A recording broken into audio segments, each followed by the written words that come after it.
And welcome everybody to the Growing Wisconsin Readers Fall Webinar Series. Today's topic is looking closer at family literacy. I'm your host of today's webinar, and my name is Tessa Michaelson Schmidt, and I work as the Public Library Youth and Special Services Consultant here at DPI. I'm also the coordinator of the Growing Wisconsin Readers statewide early literacy initiative. For those of you who may be unfamiliar with Growing Wisconsin Readers, it is a statewide initiative that is based in Wisconsin public libraries. And the aim of Growing Wisconsin Readers is to support caregivers of young children, be they family, parents, or any kind of adult providing care for young children, so that they have information about early literacy, which will better prepare children for learning at school and beyond. For today's topic related to early literacy as part of Growing Wisconsin Readers, we're going to be looking at family literacy. And we are fortunate enough to have two authorities on literacy and literature for young children and families here with us today. And what we're going to be doing is thinking about and talking about how to better serve the young children and families in our communities, especially those who we might not see or consider as regular library users. Our first speaker is Cathy Compton-Lilly, and she is at the University of Wisconsin Madison in the School of Education, and she's done a lot of work and research in the area of family literacy. And so she's going to be sharing some information and some ideas to help us think about things in a perhaps new or different way. Our second presenter is Megan Schliesman, who is a librarian at the Cooperative Children's Book Center, also at the University of Wisconsin-Madison, and also part of the School of Education. And Megan will be talking about some ideas about ways that literature can be incorporated into the many services, programs, and collections that public libraries provide, and also looking specifically at some titles. So without further ado, I'm going to turn it over to Cathy, and then she'll also pass the torch to Megan as we go on with today's presentation.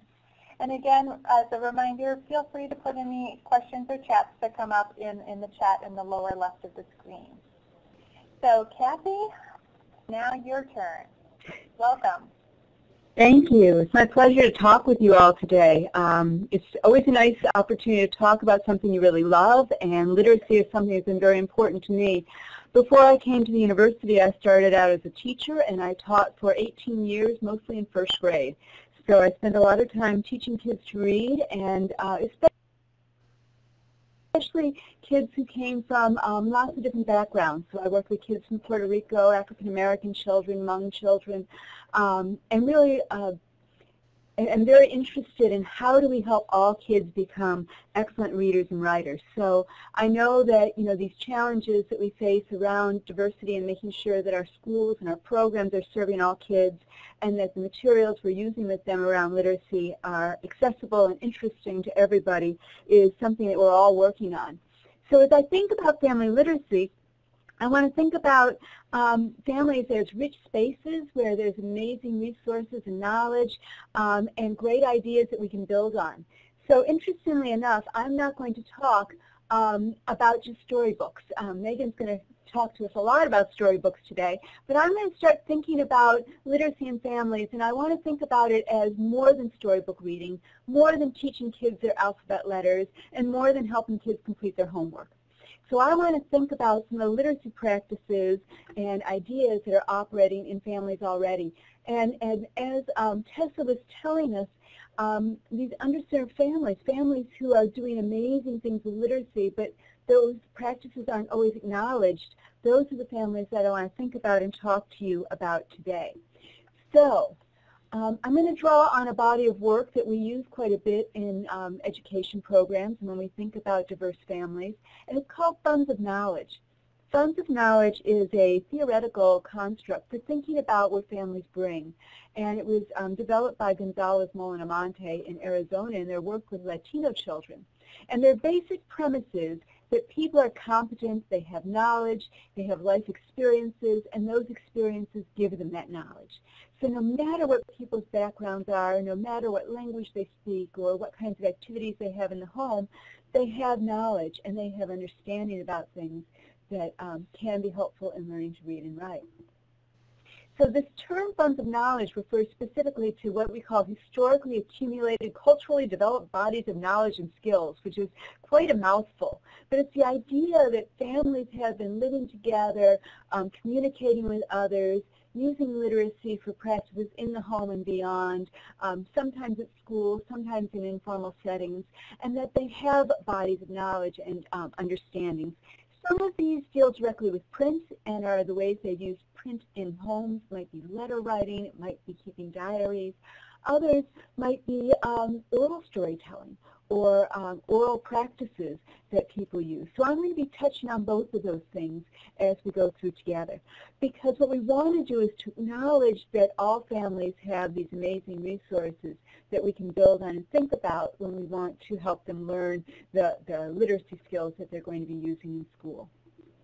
So our position is that public schools sometimes ignore these strategic cultural resources. So these funds of knowledge are often there, but sometimes they're invisible, because when we work with children and we work with families, sometimes we don't realize all of the wonderful things that they bring. On the surface, we might see things that make us think that there's not really amazing practices going on in homes. But what we want to do is keep our mind open and think about the things that are there. So that's what I'm going to be focusing on today. And specifically, I want to talk about what I'm identifying as 3 compelling sets of literacy practices. So I'm going to be talking about jump rope rhymes and clapping rhymes and jingles and theme songs off of television and some of the oral resources that children from lots of different backgrounds bring. Then I'm going to switch over and talk a little bit about environmental print. Environmental print are those words and texts that surround children in all different parts of their lives. And finally, I want to end by talking a little bit about folk tales and family stories, which will merge us very nicely into the conversation that Megan will have about books. Okay, so let's start with these jump rope rhymes. And this, what I know about jump rope rhymes comes from my own background, and I want to tell you a little story about when I was a young teacher. When I first started out teaching, for the first couple of years of my teaching career, I taught in a suburban school. And in that suburban school, we started every year by working with the nursery rhymes. So we started with Mary Had a Little Lamb and Jack and Jill Went Up the Hill, and all of these amazing texts that white middle-class children often bring to classrooms. So what we would do with them is we would take these rhymes that the kids already knew, so the kids would come in being able to recite them, and we'd put them on pieces of paper, and we'd have them, back then it was ditto sheets, but we'd put them on pieces of paper, and we'd have the kids point to the words as they were reading them. And since they were memorized, they could work on what we call one-to-one correspondence. So as they're looking at a line of print, making sure that they could point to each word as they were articulating that word, and knowing that print goes left to right, and knowing where the word boundaries were and that there's spaces between words. Because, as you know, when we talk, we don't put spaces between our words. If I did, it would drive you nuts, right? So it's only when we write text down that we actually put those spaces in. So developing these early concepts about print is really important. And it's very useful to have text that kids already know so that they can do the pointing and they can do the matching and they can do the left to right and they can start finding words that they know and developing the sight vocabulary. So it's a way to engage kids with text before they're actually reading words. Anyway, so when I was teaching in a suburban school, we'd start with the nursery rhymes every year. The following year, I moved to an inner-city African-American community school. And at that school, I went to the teacher next door, who was also a first-grade teacher, and I said, I'm going to start with the nursery rhymes. And this teacher just looked at me and shook her head rather sadly and said, well, these kids don't know nursery rhymes. Their parents don't teach them that, and da-da-da-da-da. So we got this kind of deficit discourse about all the things the kids didn't know and how I couldn't start with the nursery rhymes and how that wasn't going to be helpful. So I started thinking about that, and I suspect the teacher was right, that many of the kids would not know the nursery rhymes. But I also was thinking about what the kids did know and what were some of the resources that they might be able to access to actually do the same kinds of activities as we were doing with the other kids with the nursery rhymes. So I took my little digital tape recorder next door to the community center that was attached to my school, and I asked the little girls playing on the playground to show me their jump rope rhymes and their clapping rhymes, and to recite for me things off TV and to sing jingles for me. And I found that these kids had tons of rhymes. They had an amazingly rich set of different rhymes and short texts and poems that they could recite and present. And of course, then I could take those jump rope rhymes or those clapping rhymes and put those on the same sheets of paper and establish the same kinds of literacy skills that I was doing with the suburban children with their nursery rhymes. So what happened is I ended up changing my plan. I had to find a different way to do the same thing. And I think that was a really important lesson for me as a teacher, because instead of thinking about what they didn't know, it forced me to think about what they do know. And that's what we're thinking about when we talk about Sons of Knowledge. So I want to take just a minute and talk to you about some of these nursery rhymes that we explored, and to show you what some of them, and show you what kinds of things kids can learn from these rhymes and how important it was to do this. So the kids I was working with specifically were African American children. Most of them had a Southern heritage, so there were some aspects of that language and those literacy practices that showed up in the things that we collected. They had older brothers and sisters, and the older brothers and sisters knew these rhymes and recited these rhymes. And it was not only that the rhyme is fun to do, but other people in the community know that I become a member of this community, and then my teacher is showing respect for my community by using these resources in the classroom. This was an urban community, so jump rope rhyming and clapping rhymes were an important part of some of the activities that the kids did. So in these jump rope rhymes, we have lots of different lessons that we can learn. So when we think of Cinderella here, Cinderella dressed in red, we can think about some of the things we can learn. Of course, there's the one-to-one correspondence and the left-to-right directionality. There's sight words like in and went and to, words that all kids need to be able to learn to read in order to read text. So words like the and it and in, those are very useful words for kids to learn early on. There's also number words, which are really important. So number words are used in school in many cases on math papers or on different tasks. Circle the 3 things that start with the letter A. So knowing number words is very important in terms of their daily work. And the other piece that's really useful are those color words, because kids often have tasks where they have to read directions and color things in particular colors. So there's a lot of different tasks and a lot of different skills that kids can learn through these jump rope rhymes.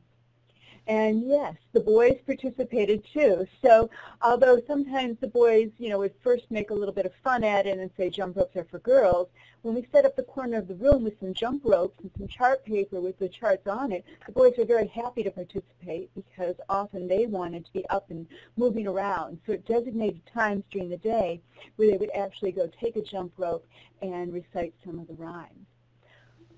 In addition to just learning, the left-to-right directionality and the sight words and those sorts of things, there were also some of the rhymes that had specific pedagogical value. So here's the rhyme that the kids taught me, where they would say their name, register so-and-so, and then they would chant spelling patterns, and they would actually be spelling words. So this is a rhyme that could be easily adapted for school tasks. Here's another one that has math, so you actually practice different math facts, addition facts, through this rhyme.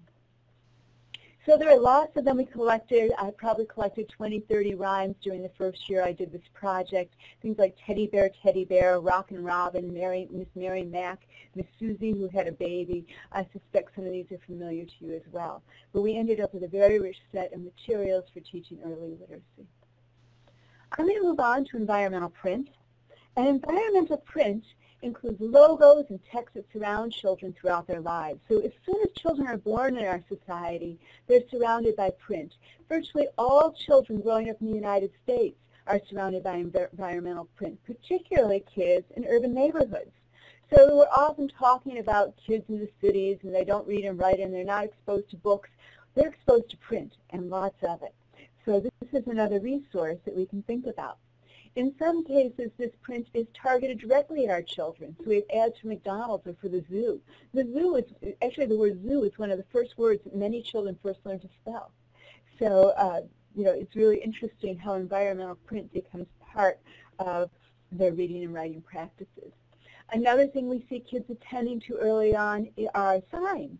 So I've had young children, 5, 6 years old, that can spell stop and have picked it up long before they've learned other words. And then, of course, we have the quintessential environmental print of the cereal box. And I know many of us know that children in our own families sit at the breakfast table and read words off boxes and those sorts of things. They're also being exposed to logos that are associated with some of the things they like best. So, these kinds of texts are often very useful too. And it's not just the exposure that's important. We can use these logos and these texts to help kids to do some reading and writing and to create their own stories. So, these texts here, I'm calling them texts, these logos can be used in conjunction with simple writing sentences. So sometimes we have kids take these sorts of logos and insert them into simple sentences. So I can go on the bus with a picture of a bus. I can go on the plane. I can go on the boat. So if you think about all the pictures that are available here, or all the logos that are available here or here, you can start to think about different kinds of text that kids can actually read and write. And the nice thing about having the logo there is that when they go back to read this, they know that this is the bus page and the next one is the train page. So here I'm thinking about kids who are very young and just entering literacy. But this way it gives them opportunities to craft their own stories and to come up with their own simple writing that not only can they write with the help of a teacher or a parent, but also they can go back and read and reread and reread. So the final thing that I want to talk about are family stories and folk tales. All families have wonderful stories to share, and these stories often reveal information about families and strengths in families and things that families bring that otherwise might be invisible to teachers or librarians. Family literacy assignments can be powerful and authentic writing experiences for children. Often these kinds of tasks would be done in conjunction with a parent and a child reading together. Sometimes you see them assigned in school. So here Ms. D has written out an assignment where the kids are going to go home, listen to a story, and then use that story in school to create their own family stories. Actually, these kinds of activities have become incredibly more accessible and easy to do for teachers and for other professionals interested in literacy now that we have the internet, because not only does that help us, we can have parents type out the text and then we can send the text to school and the kids can reformat it, breaking different sentences onto different pages and illustrating them. But we also have a vast range of images. So if you go to Google Images, you can find images that kids can insert into their stories, or they can draw their own pictures. So there's lots of possibilities, and technology has helped us to make this an even more fruitful task to do with kids. So family stories might feature places or people or events or challenges. It might highlight accomplishments that people in the family have done, and sometimes they're everyday accomplishments, and sometimes they're more officially recognized or publicly recognized. So in the past, I've taught children whose family members had rich histories as civil rights activists, or as educators, or as community organizers. Sometimes families had participated in different historical moments that became very important for children to write about. And other times they were simple stories of people's own lives and the challenges that they faced. One important set of stories are immigration stories, and many of our children bring those to classrooms. And these stories often feature different obstacles and struggles, and we have to keep remembering that these stories are ongoing and people are continuing to face these stories. So family stories is one way to think about the stories that are important to families, and folk tales is another. Folk tales, not only do they reflect a child's culture, but they also sometimes create a link to parents' own childhood and to the stories and experiences that parents who have with literacy. So some children will hear stories at home, and their parents will remember having heard those stories when they were children. So talking about the stories, thinking about different versions of the stories, and the versions that the parents tell or share with their children may be different than the official versions that you find on your library shelves, and talking about those differences, saying when I was a kid we told the story like this, inviting those opportunities as a rich space for families. And then one other thing to remember about these stories is sometimes they're not found in books. Sometimes folk tales are found in tapestries. Sometimes they're found in puppetry and storytelling. And sometimes they're found in artwork and embedded into images that families may actually have in their home or may recall from their own youth. So I want to take this opportunity to thank you for letting me share these literacy possibilities and for thinking about these 3 sets of texts that we can draw on with families from diverse backgrounds. And I think this is a really important way of bringing the stories that families have to tell, the resources they bring, the oral texts that are important to them, and in ways that honor families and communities. So thank you for this opportunity. Okay, this is Megan picking up where Cathy left off, and I just need to tell you I love the full circle of your presentation because, of course, family stories are part of the funds of knowledge that our families and our communities bring into their libraries and share with their children.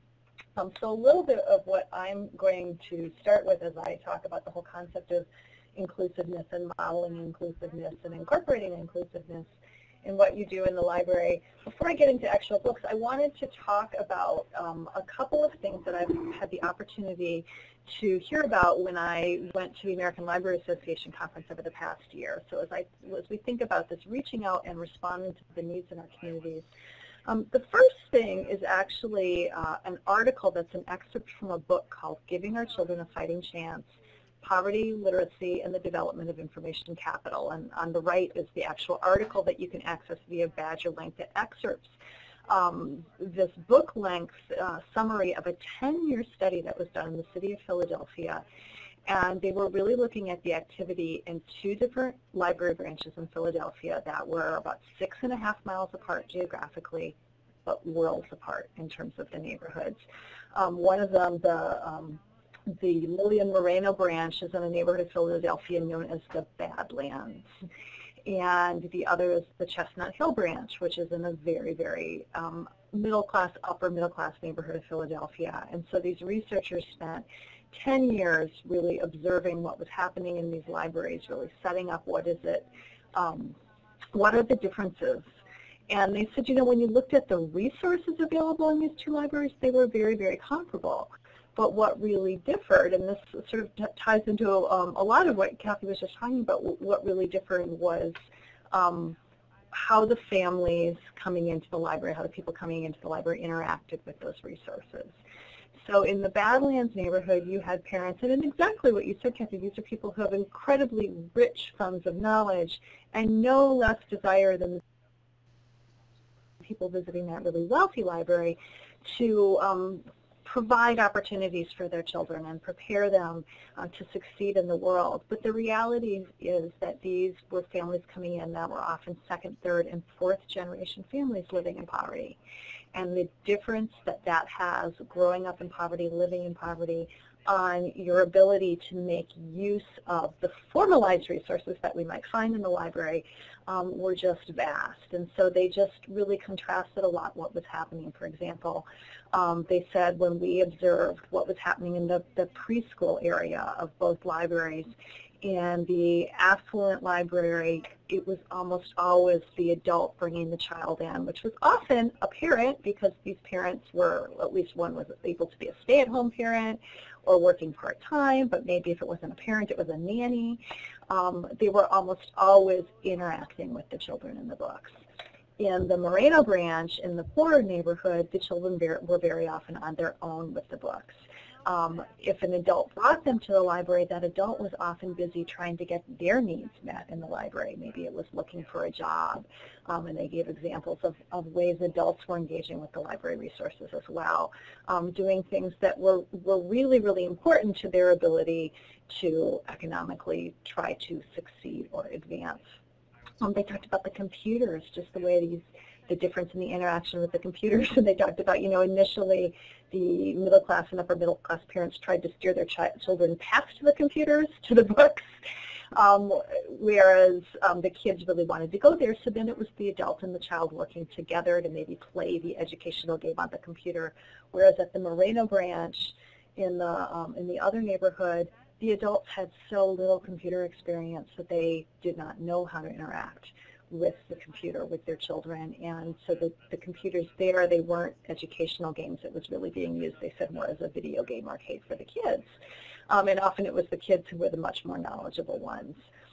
Cathy talked about environmental print, and when they just contrasted the neighborhoods themselves, that was one of the huge differences between these two neighborhoods, was that the Chestnut Hill Library is in a very affluent community where there's environmental print everywhere, whereas in the Badlands it is an economically blighted area of Philadelphia.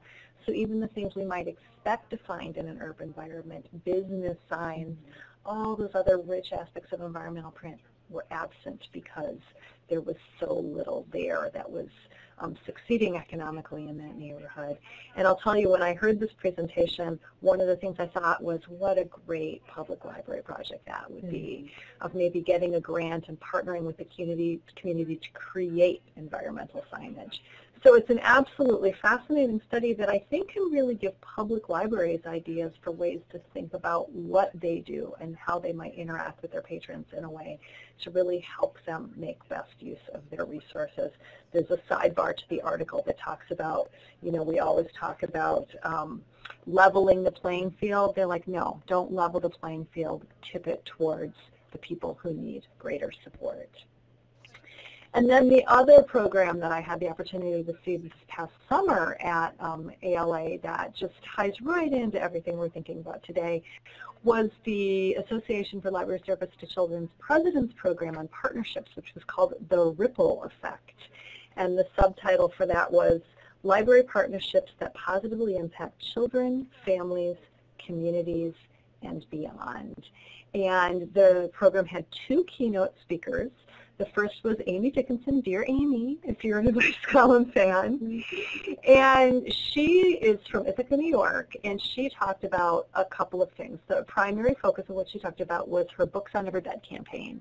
And this is a campaign she has with the idea of every child having a book to open on Christmas morning or whatever holiday it is that they're observing in the winter holidays. And she said it could be a used book, it could be a new book, it could be a library book, but that every child have that book that really underscores the importance of reading and hopefully creates that opportunity for a child to sit down with an adult and share a book. She is promoting that campaign in partnership with this incredible program in Ithaca, New York. If you don't know about it, I encourage you to look up and read more about it. It's called the Family Reading Partnership. And this is a community-wide endeavor in Ithaca where they are striving to create a community-wide culture of literacy. Remember that idea I had, wouldn't it be great for a public library to partner and create that environmental print? Well, that's part of this community culture of literacy that they're creating in Ithaca, but it's a very small part that involves so many different aspects of the community. Yes, the library, but beyond the library, to really have this integrated emphasis on the importance of literacy. It's really very, very exciting. The second keynote speaker from that program is the author Anna McQuinn, and you might recognize her name because she does those wonderful Lola and Leo books. Well, her inspiration for Lola and Leo came right out of the work she has done in London as a community librarian. The program is called Sure Start Community Libraries. And these are libraries serving largely immigrant populations in this neighborhood in London, and it's really quite extraordinary. They do things like, one of the things she did early on in this program was doing storytime programs in the waiting rooms of clinics, where she would get all the children together around, and then she started doing them at the community library itself.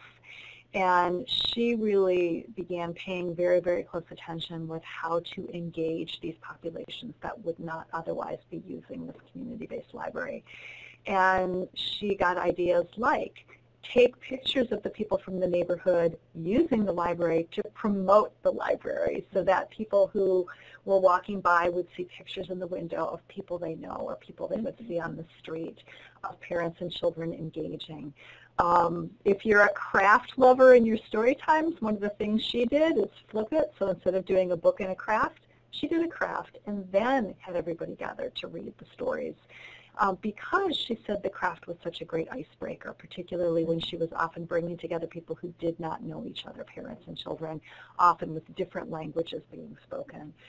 She worked really, really hard to make sure she was being affirming of all the different cultures that were coming into the library. So sort of going to your funds of knowledge idea, Cathy, she would often try to do activities where they would all be repeating a certain word like hello or whatever in their own native language, and that would be something that the group as a whole would be learning and sharing, and so they would all be picking up words from one of the other's language or songs or traditions that could be part of what they were doing.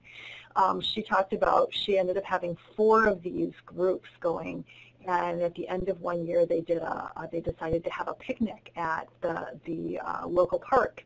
And she said it was so people from her 4 different storytime groups, parents and children, so many immigrant families all coming together, mingling in this park, and a woman who just happened to also live in the neighborhood, not an immigrant woman, came over and said, can anybody join, or is this just for your family? And one of the things that Anna McQuinn said she loved was that this observer got the feeling of family from observing this group. So it was really, really wonderful. So those are just a couple of resources that I want you to know about. Oh, I forgot. Wait, the panel. Oh my God, the panel at the Ripple Effect program. So these were 3 public librarians here in different parts of the United States, all talking about the partnerships they have done, starting with Beth Monk from the Kendall Public Library in Indiana. She talked in particular about when she first came to the Kendall Public Library 10 years ago, their numbers were dropping off. They just didn't have as much participation as they used to. And so she did, one of the things she did was work really, really hard partnering with the schools in the community to both go into the schools but use that as a way to also get kids coming into the library. So she got to the point where she is making 168, let me say that again, 168 monthly school visits. I'm not quite sure how that was physically possible, but it became a great way to create that cross-pollination of the schools in the public library. She also started a program called Storytime on the Go, which I just love. Now, people were required to register. I think you can play around with that concept if you're really talking about trying to meet people where they're at in the community. But she took her story times on the road. So, for example, she did a story time. Of course, she arranged it ahead of time with permission in the produce section of a grocery store. And so she worked it out with the grocery store. She had all thematically related books, but it was a way for people to go on a field trip as part of the story time. Actually, people were told that's where you meet for the story time. And she's done them in a number of other different venues in her community. She also talked about a partnership she did with Big Brothers and Big Sisters in her community with the library as well. Nicholas Higgins is a public librarian at the New York Public Library. His program was quite moving. It's a program called Tell a Story, and this was a partnership they did. They had Cisco, the computer networking company, was one of the partners on this program, and it was a story time program that paired children coming into the library who would go into this special booth that had audio, video, and a collection of picture books, and they could share a story with their incarcerated father, who was in a room at Rikers Island and had the same picture books, and so they could read together. So it was really quite incredible. And then Leslie Clayton at the Broomfield County, Colorado Public Library talks about a parenting class that they did. They partnered with a local child care council in the community to, again, reach people who weren't typically using the library, but to offer a parenting class. They always did a family meal as part of the class as well. So there's so many great creative ideas out there, and I'm sure a lot of you are part of the people generating all that creativity, but it's always wonderful to find out about what other people are doing as well. Whoops, I'm trying to advance the wrong way. So I wanted you to know that there are two, and Tessa's already posting these for us in the chat box. You can read a summary of that Ripple Effect program in a School Library Journal article that Tessa's provided the link to. And there's also a resource guide for that Ripple Effect Partnerships program where people shared some of the partnerships that they're doing in their communities. A couple of them are actually from public libraries here in Wisconsin. So I wanted you to be aware of that. And now I'm going to move on to the books portion of today. So what I wanted to talk about is, to some extent, I think what I have no doubt what you're already doing, which is reflecting diversity, actively incorporating multicultural literature into the work you're doing. The thing that I want to start with is to remind you that you are a role model. You're a model when you read books with kids, you're modeling engagement, you're modeling ways to interact with text that both the children and the parents who might be there witnessing the story time see. You're also modeling enthusiasm for books and reading every time you share a book with children and families. But I want to remind you too that that modeling is not just what you do when you read with children and families, it's also in the books that you choose when you are putting those story times together. So those books that you choose for a story time or to feature in displays or to recommend to families in one-on-one make a huge difference in how families of color see the library, but also in how families that aren't racially diverse see and understand diverse books. So I want to start a little bit by saying more about the families of color, and I think this is something we all understand, but I also don't think we can say it enough. Seeing characters that look like you matter. Visibility matters, and it doesn't mean that an African American family or a Mexican American family is not going to love Brown Bear, or a Korean immigrant family won't enjoy Don't Let the Pigeon Drive the Bus. That's not what we're saying, but it shouldn't be all that anyone sees and hears.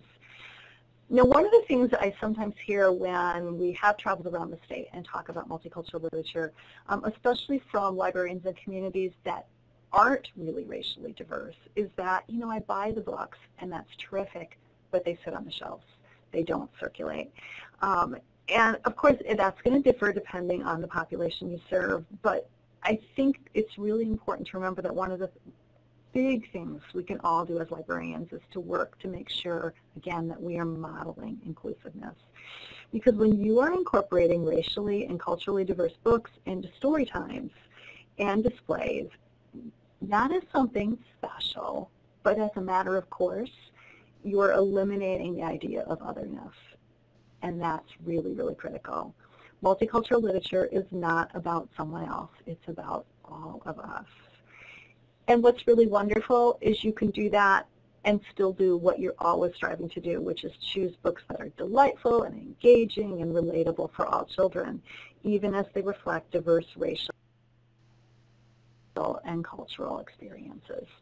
And so I want to just give you some examples of that. I think a lot of you know that we have a lot of thematic bibliographies on the CCDC's website, and one of the things we do is exactly what I was just talking about. We are always modeling that idea of inclusiveness, of incorporating diversity into everything we do. So what I'm just going to do now for the next however many minutes, I don't think I'm going to take a whole half hour, but I just wanted to give you examples from some of those bibliographies we have of some of the diverse books. These are not, with one exception, the bibliographies themselves are not just multicultural, but yes, they are, because across each bibliography, they reflect all different kinds of families.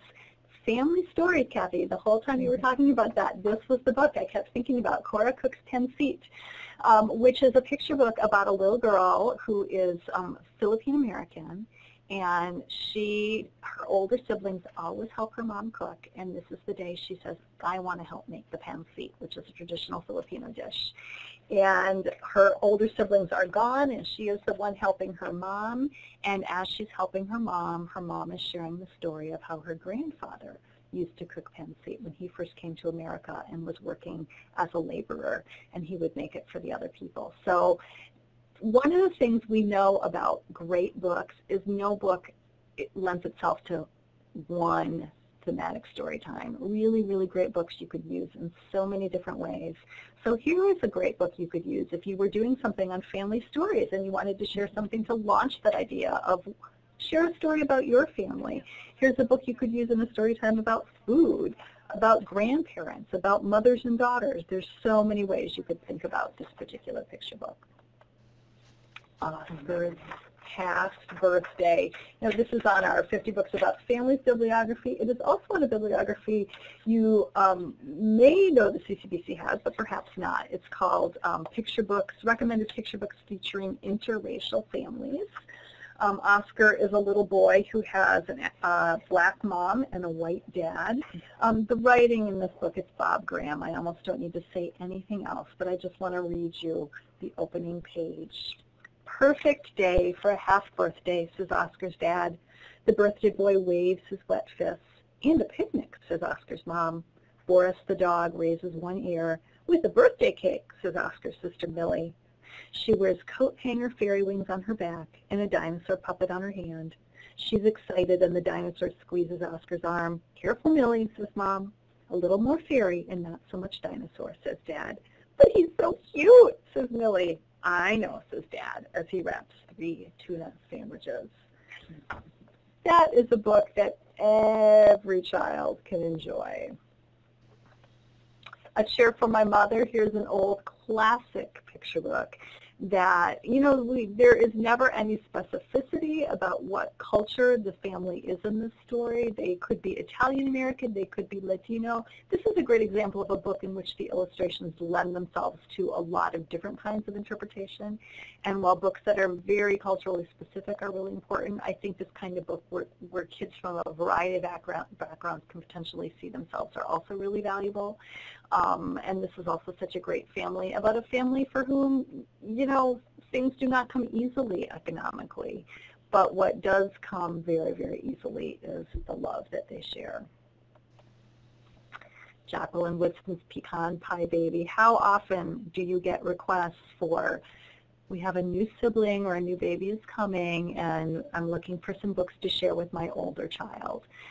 This is such a great one about a little girl whose mom is going to be having a baby, and the little girl and her mom, pecan pie, is something they share and they love together. And so the little girl's thinking about this new baby with some trepidation and some uncertainty, but maybe the baby will like pecan pie too. Henry's First Moon Birthday by Lenore Look. This would be a great story to share, again, if you're talking about families, if you're talking about extended family, if you're talking about celebrations or birthdays. And this is another one where the writing is just so dynamic. It begins, this is me, Jenny, but never Jennifer. I am also known as older sister, and I've been in charge of our house ever since Mother had a baby. Oh, the pressure. I just want to read you a little bit later on because the details in this narrative are so terrific. And here is Uncle Peter. He is a mailman, but today he's just a regular guy. He pumps Father's hand up and down. Gung hey, he shouts, slapping a ton of good luck on my father's back. I kiss Grand Auntie Judith, who smells like old books. She works at a library. And Grand Auntie Mylan, who smells like music. She teaches piano. So when we think about, again, stories that really immerse kids in the experience of a family, that's going to have things that are different from their own, but also things that I think will be very, very familiar, regardless of all that cultural specificity. This is a great example of that. Wild Berries by Julie Flett is a newer picture book. It just came out last year. Every time I talk about this book, I feel like I have to mention how absolutely stunning the art is. This would be great if you're doing a summer-themed story time or something to pair with another old classic book, something like Blueberries for Sal. This is a picture book about a little boy who is going berry picking with his grandma. When Clarence was little, his grandma carried him on her back through the woods to the clearing to pick wild berries. Pigachi Minasa. Grandma carried a bucket and sang. Now Clarence carries his own bucket and walks behind his grandma. They sing together. Blueberries dot the clearing. Grandma checks for bears.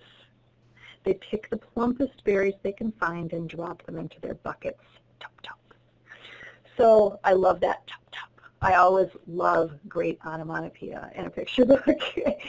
That is a book that is in actually, the entire book is not dual language, but there are key words in the book that are also presented in the N dialect of the Cree language, also known as the Swampy Cree dialect.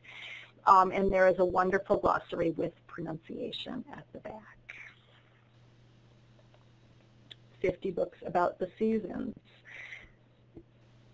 Again, books that are about the seasons, but so much more. Snow Pumpkin. You might go, well, I don't understand what's multicultural about this book because I don't have an interior, but this is about a fall not unlike ours when it snows on Halloween. I know in southern Wisconsin we missed the snow by Halloween. I can't remember when those of you up north got hit really hard, if you got hit before last week. But this is a book about two kids who go out to make a snowman when the snow comes on Halloween, and when they don't have enough snow to roll the head, they use a pumpkin for the head of their snowman, a Halloween pumpkin. And the two children in the book, one is Asian American and one is African American. And this would be a great book. Again, you could use it as a really unusual Halloween story, a transition story, that transition of fall into winter, also a story about friendship as well. I also think there's some baking going on. I'm always looking for picture books with a food theme. Hot Day on Abbott Avenue by Karen English. Such great friendship dynamics in this picture book in which things are not going really well early on because these two girls, best friends, are really, really mad at each other because there was only one. I can't remember what the flavor of popsicle is that they both love, but there was only one left, and one of them got it when the ice cream truck was going around. This is a great picture book, obviously about summer, food again, really. I do love that theme. But it's also a great picture book about community because as these girls are arguing, you see how different adults in the community are working towards helping them along. Still making them solve it themselves, but taking interest in the fact that they are having a fight. A Beach Tale by Karen Lynn Williams. Be another great summer story, a story about the beach or about water, a father and son story as well. It is a little boy who goes to the beach with his dad, and his dad says, you know, don't wander too far, and he is drawing, I think it's a dragon, the tail. He's scraping it, and the sand gets longer and longer and longer, and he finally finishes, and he looks up, and he can't see his dad anymore. So it's also a book about problem solving, because he has to figure out, how do I find my way back to my dad? And he realizes he can follow that tail that he was carving all the way back. And then Summer Days and Nights by Wong Herbert Yi. He has done a series of these little tiny, such intimately sized picture books featuring this same little girl and her family that go across the seasons. And the Summer Days and Nights one focuses especially on her relationship with her dad. And on a night, we see all the things they're doing together with her mom, who's very, very pregnant in this picture book, with her mom as well during the day, but when she can't sleep in the middle of the night, she gets up and her dad is up, and the two of them go out and are looking at the night sky. And then I have to say, this picture book, When Christmas Feels Like Home, is a wonderful story about an immigrant experience, a boy in a family who has just come to the United States, clearly from a Latin American, Spanish-speaking country, though it is never specified which one.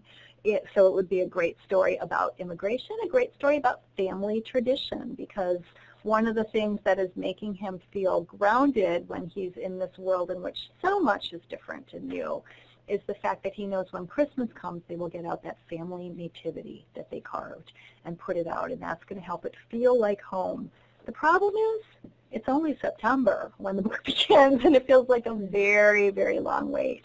Now, the boy and his parents are living with his aunt and his uncle. Now, his mother says they'll put out the nativity at Christmas. Tio Miguel acknowledges that it will take time. First, the mountain will turn the color of the sun. Then the pumpkins will smile. Tia Sophia adds that his new school will feel familiar when your words float like clouds from your mouth. And he's thinking, what are they talking about? Because, of course, he's never experienced autumn before, this change where the trees all turn into this blaze of color, where the pumpkins get carved for Halloween, and when the air gets so cold that you can see your breath. So really it's a story, if you think about the seasons, it's more about fall than it is about the Christmas holiday. But it's also about adapting and change. We see him making friends and really starting to adjust to life in his new country and community. And then I just wanted to shout out for this wonderful book about all 4 seasons, Our Seasons, by Grace Lynn and Renita T. McNally, because it is a wonderful informational book that blends information about the seasons and things that happen during the seasons with haiku poems that are paired with each piece of information. And then, again, what we always look for when we're evaluating a book that is not about a specific child or family, but features a group of children, is we want to see diversity reflected in those illustrations. Toy Stories is one of a group of thematic bibliographies that my colleague Mary Lindgren created a number of years ago, and then we try to update them periodically for the Child Care Information Center. The State of Wisconsin CCIC, that was a request that came to us through DPI. So we have Toy Stories, we have one on behavior, we have one on going outside, venturing into your neighborhood and the larger world. So a number of different ones specifically aimed at very, very young children. So here's a few examples from that Toy Story bibliography. Again, wonderful multicultural titles. I was going to read from book to you, but I discovered our copy is missing off the shelf. But I have to confess, I read it so many times to my own child when she was very young. I can give you the opening lines, which are, my gift is flat and square. Rip that paper. What's in there? And it is a book, and there's a line later on, I'll read you on the rug, book. I'll give you a hug, book. So it's a lovely rhyming text of this child who is completely enamored with the book that she or he, because it could be either, gets as a present. Elizabethy's Doll by Stephanie Stu Bodine, a great example of imaginative play. This is a book set in, I want to say it's Tanzania, and this little girl finds her mother is pregnant and I think is about to have a baby or has just had a baby. And so the mother is always caring for the baby and carrying the baby on her back, and the little girl finds a baby-sized rock. And she begins engaging with that rock in the same way. There's a very dramatic moment where the rock gets mistaken for a fire rock, the doll, but it's all okay.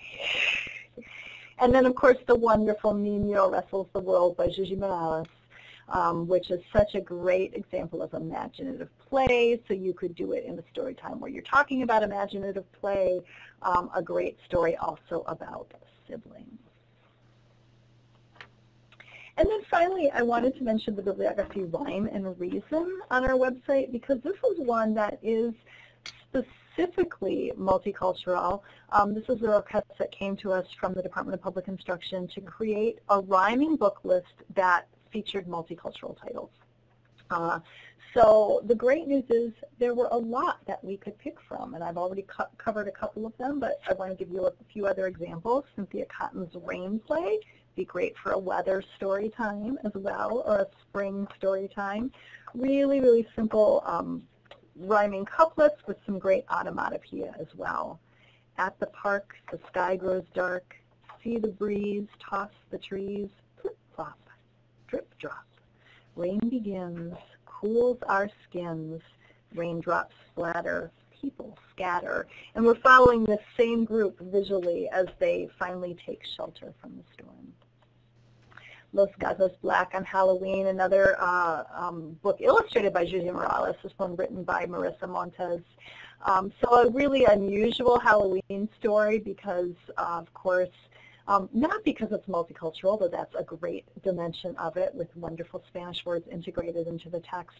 But what's, of course, really unusual about this scary Halloween story is that all the typical scary things are afraid of the children who are trick-or-treating. Lisa Wheeler's Jazz Baby would be a great new baby gift for any family. It's so energetic, but also gives such a wonderful sense of family and community and how very much this little baby is loved. It begins like this. Brother's hands tap, sister hands snap, itty bitty baby's hands clap, clap, clap. Grandpa toot toots, Granny sings scat, bitty boppin' baby goes rat tat tat. And as we go on, more and more members of this baby's extended family and community join in. Hush by Min Fang Ho is a great example of a book. It's set in another country. It's a Thai lullaby is the subtitle. But it is about all these little creatures. So you could do this in a story time about insects and little animals who are worrying this mother because they're going to keep her little baby awake. Little Roja Riding Hood, a brand new picture book written by Susan Middleton Elia with illustrations by Susan Guevara. This would be, Cathy was talking about folk tales and fairy tales. This would be a great example of a book that has been recast to provide such wonderful cultural specificity within the telling of a familiar or not so familiar tale. So I know you all know the story of Little Red Riding Hood, but this is one that integrates Spanish words into the rhyming text, and I'll just give you a little sense of that. Here's when the wolf arrives at Grandma's. Roja, come in. Oh, what a surprise. She noticed at once the size of Wolf's eyes. Tus ojos, she said, so grande, the bear, the better to see you. He sat in her chair. Tus orejas, she said, so furry and dark, the better to hear you, was Wolf's quick remark.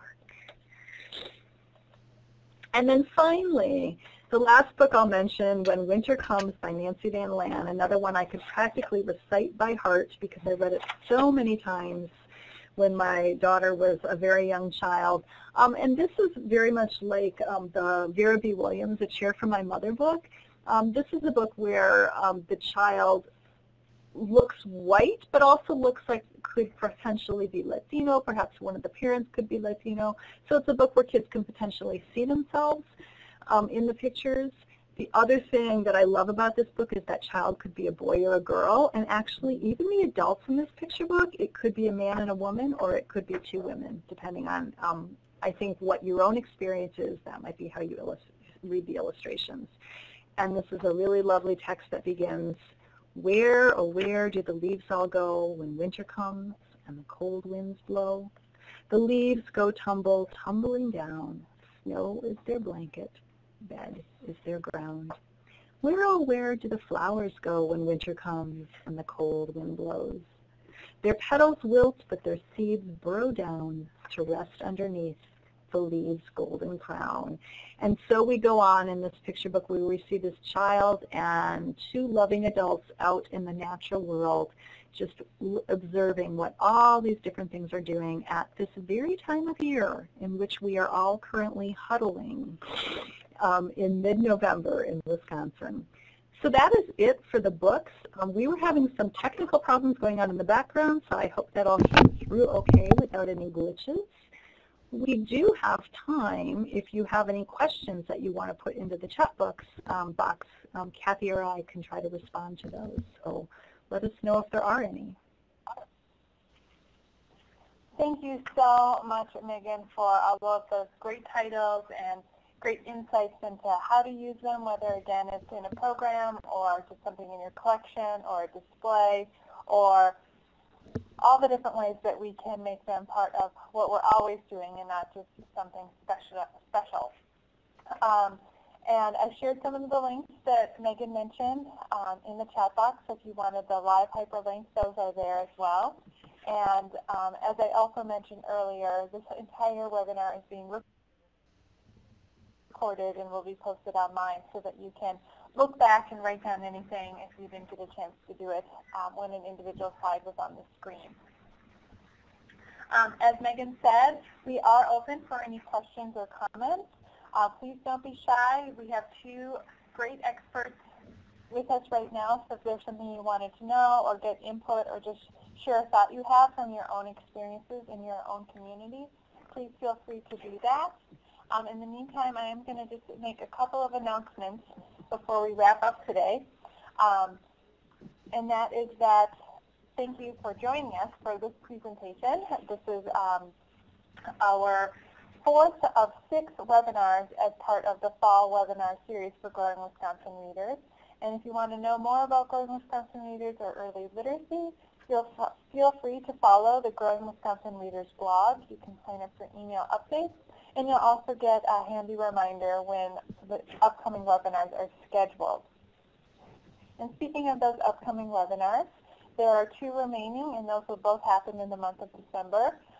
Same time as this webinar, from 1 to about 2:15 in the afternoon. The one in December 2nd is about 1,000 Books programs in Wisconsin, and the final webinar on the 9th is about early literacy activity areas. Again, all related to how can our libraries be more welcoming to families and readers of all kinds, and being more inclusive and thoughtful about how to make local community connections.